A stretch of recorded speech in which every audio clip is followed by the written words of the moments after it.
Hindi ko ni-deserve. Galay ko na, sir. Galay ka mo. Okay. Galay ka na, sir. Kita, galay ka mo na. Sino galay ka mo, Mitya? Galay ka mo. Wala. Galay ka mo. Live ka mo palihog, please. Okay. Live ka mo palihog. Live ka mo palihog. Dito na ako sa station. Ay, hindi.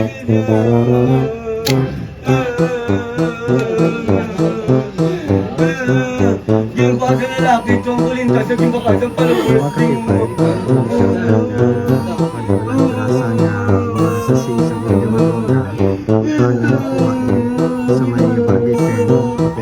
Hindi ko ni-deserve. Wala mo ako sa mga utang at marami utang. Hindi ko ni-deserve. Wala pa ka ba lumibing ang pamilya at ang ibig? Pero makabidyo ka na. Binibidyo ang kamera at hindi po nilang kapso. Ibidyo nga wala akong ginabidyo sila. Ibidyo na ako. Sugo ko sa imo, ibidyo na ako. Di pa lang sila magalaw. Sir, ibidyo. Mga wala mo ginatoon sila. Ibidyo sila lang. Kung ginawasak nila, kakala ko sila. Pagsulod nila na tanggatulog lang kami din sir. Pagpila kami nila bisiyaran. Okay. Bakit talo lagi kami ni Gamo si Ria?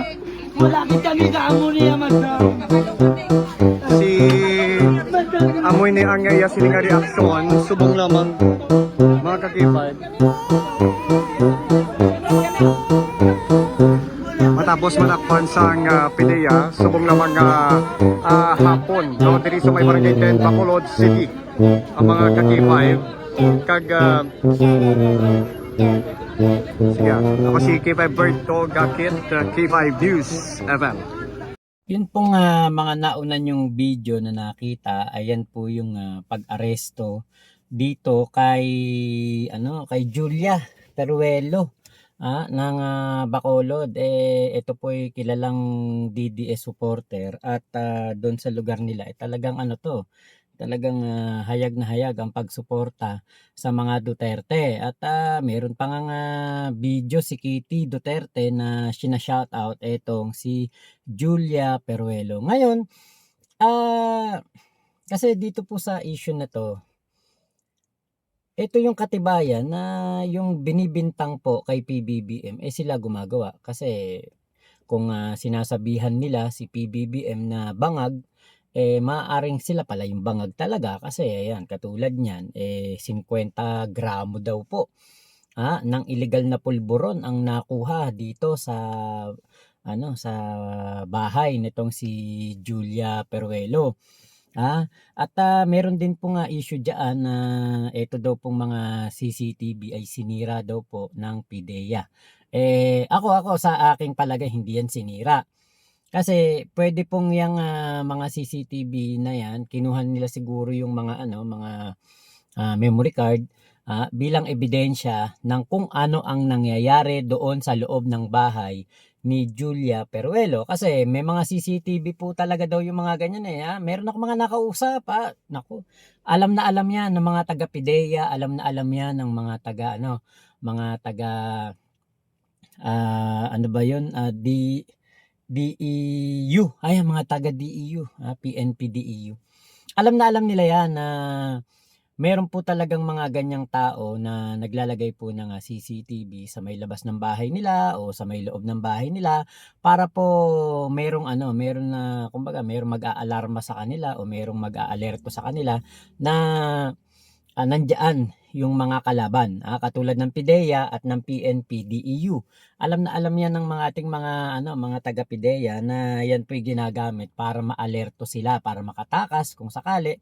At yan po pwede rin gamitin na mayroon pong mga CCTV para maipakita naman kung ano ang ginagawa doon sa loob.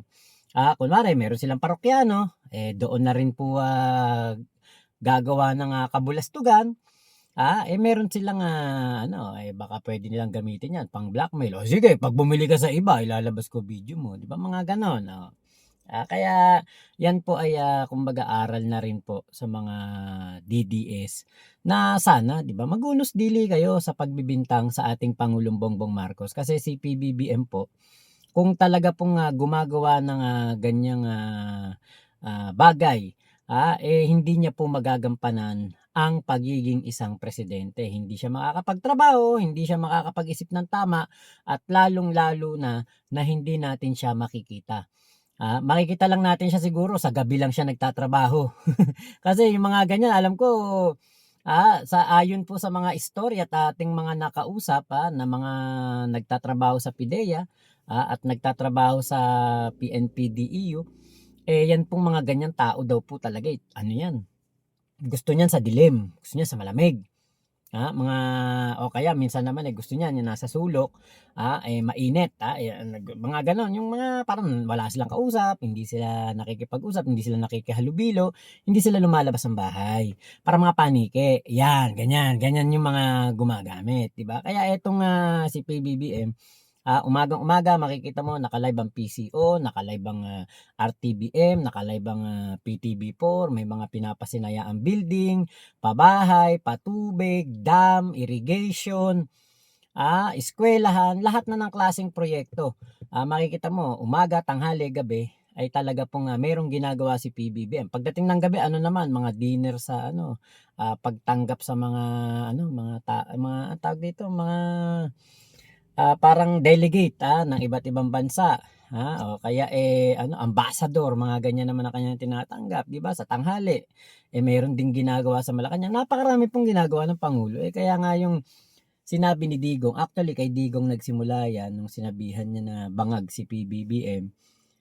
Diyan nagsimula yan at diyan po kumbaga yan na yung ginamit na slogan ng ating mga kababayang DDS. Pero 'di ba, ayan napapatunayan na hindi totoo at sila talaga ang mga bangag. Doon nga sa Davao 'di ba, biruin mo ang nagpasinaya ng Oplan Tokhang, si Digong, hindi po nalinis ang Davao. 'Di ba kung ikaw ay gagawa ka ng mga ganyang Oplan Tokhang, dapat perfect mo na sa Davao.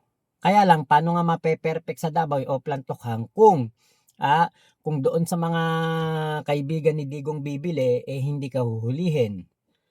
Saka isa pa nga talaga naman yung ginawa ni Digong na laban sa pulburon hindi naman po talaga totoo yan at yan talagang palabas lang. Kumbaga para lamang masabi na merong pagkontra, paglaban, pero ang totoo yung mga kaibigan niya, mga kumpare niya na nagtitinda niyan pinapalaya, hindi hinuhuli kasi wala naman tayong nabalitaang naipakulong ni Digong, 'di ba? Wala po.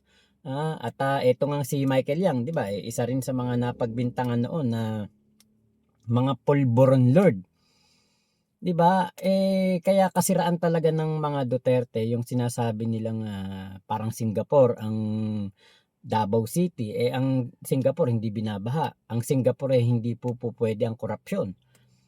Ang Singapore po hindi po pwede ang pulburon doon. Sa Davao City, kita nyo, kahit tauhan pa nga ng tauhan pa nga ng City Hall, 'di ba? Nabalita 'yan. Tauhan ng City Hall meron pong paggamit, merong mga nahuli po't mga nagpositibo sa pulburon. Kaya hindi talaga nahihinto po ang problema ng pulburon doon sa Davao. Yung nagpasinaya ng Oplan Tokhang na ngayon ay presidente at vice presidente at itong dating presidente at ang dating chief of chief of police ng PNP, ngayon ay senador, 'di ba? Lahat po mga may involvement sa ganyan, 'di ba? Kita nyo nga kahit nga mga magnetic lifter, 'di ba? Mga nakalusot. Yung aso hindi nagkakamali, ginagamit siya sa mga operasyon pero sinisi ni Digong ang aso. 'Di ba? Kaya itong issue na ito, wag niyo nang ibato kay PBBM yung bangag-bangag kasi talagang kayo ang mga bangag, kayong mga DDS, lalo na itong si Julia Peruelo na talagang binabatikos niya ang ating Pangulong Bongbong Marcos at kung ano-anong sinasabi, yun pala siya pala ang may ginagawang mali. Minsan baka ganun nga talaga sila yung mga DDS. Naisip ko din baka salita sila ng salita ng hindi maganda kay PBBM at yung sinasabi nilang hindi maganda na yon o yung gawain na yon, sila talaga ang gumagawa. Binabalik lang nila kay PBBM. 'Di ba? Ibinibintang nila kay PBBM yung ginagawa nila. O ayan, katulad niyang Julia Peruelo, ayun, na back to you. Ayan, back to you Julia Peruelo. Ayun, at sabi nga niya hindi daw niya deserve eto nga mga ganito nga pangyayari, magpaliwanag ka na lang sa korte. 'Di ba? Hindi naman na pwedeng hindi ka pagbayarin diyan sa mga nakuhang illegal na pulburon. Kailangan mo pa rin ipaliwanag sa korte 'yan. Doon ka na lang magpaliwanag. Kasama mo naman yung yung jowa mo, 'di ba? Ayan. So, yun lamang po. Maraming salamat sa pagsama niyo dito sa aking vlog na ito. Ingat po kayo. Nasaan mang panig kayo ng mundo. Momo chup chup. Love you, love you. God bless us all, Pilipinas. God first. Salamat po.